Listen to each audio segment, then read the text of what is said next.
Hey, how's it going? I hope you're having a wonderful day. My name's Saul Vasquez. This is my YouTube channel where we talk all things real estate. And today we're touching the subject on how your 401k could be costing you thousands of dollars in comparison to buying a house.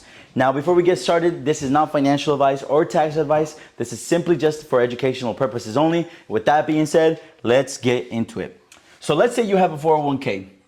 Let's say you have $60,000 invested. And let's say every year this 401k is earning you a 10% interest.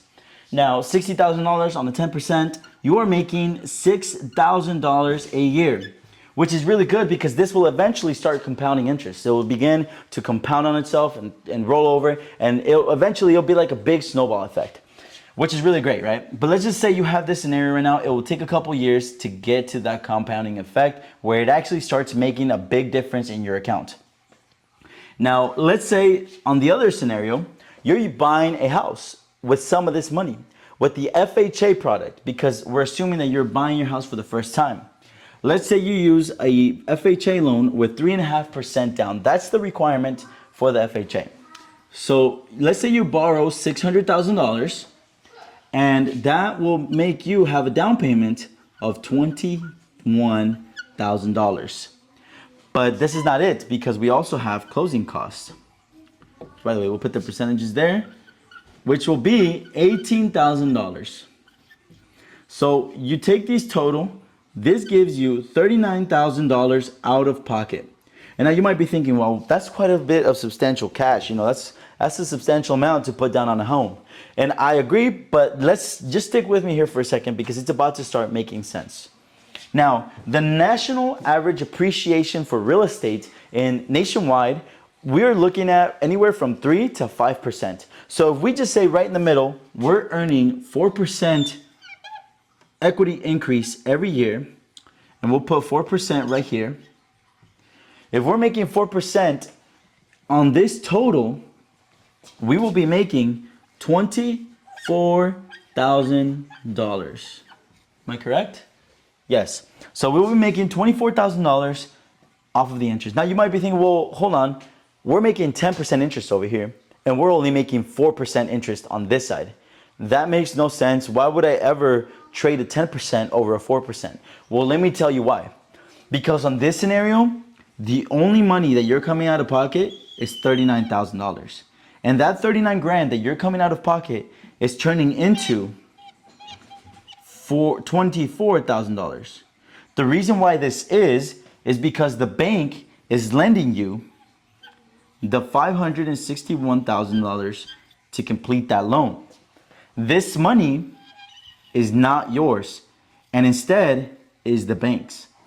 So you have $39,000 and you're making $24,000 out of your own money. That's a good return on investment. Versus over here, you're investing $60,000 of your own money, and you're only making $6,000 a year. Now, there's more things to this, because if we look back on this scenario and saying that you haven't bought a house yet, you're also paying something that we like to call rent. I'm sure a lot of people are familiar with, especially you watching this video. And let's say you're paying $3,000 for this so-called rent. Over 12 months, you are going to be spending $36,000 negative impact. So you are spending $36,000 of your own money. That's 100% interest you will never see again. And you're earning $6,000, 10% interest on your 401k or your retirement plan, because this is for a Roth IRA, TSP, 401k, you name it. This is what you're making, right? And 10%, we're being pretty generous there. So if you have this scenario, you're losing this much, you're gaining this much, but on this scenario, you only have invested this much, and you're making $24,000 a year on pure equity, just for you owning the home. Let's go even further. You have the $561,000 here, which over time, you will be paying down. Which means that you will be paying yourself, you'll be paying the loan, and you'll be building even more equity. This will be appreciation equity, meaning that the house is appreciating in value based on the demand. This over here will just be building equity through paying down the loan, because equity is just the difference from what you owe the bank to the appraised value of your home or what your home could sell for. That is where the equity is going to build in. So you're not only making appreciation equity, but you're also paying down this payment where it's going to build equity along the run as well.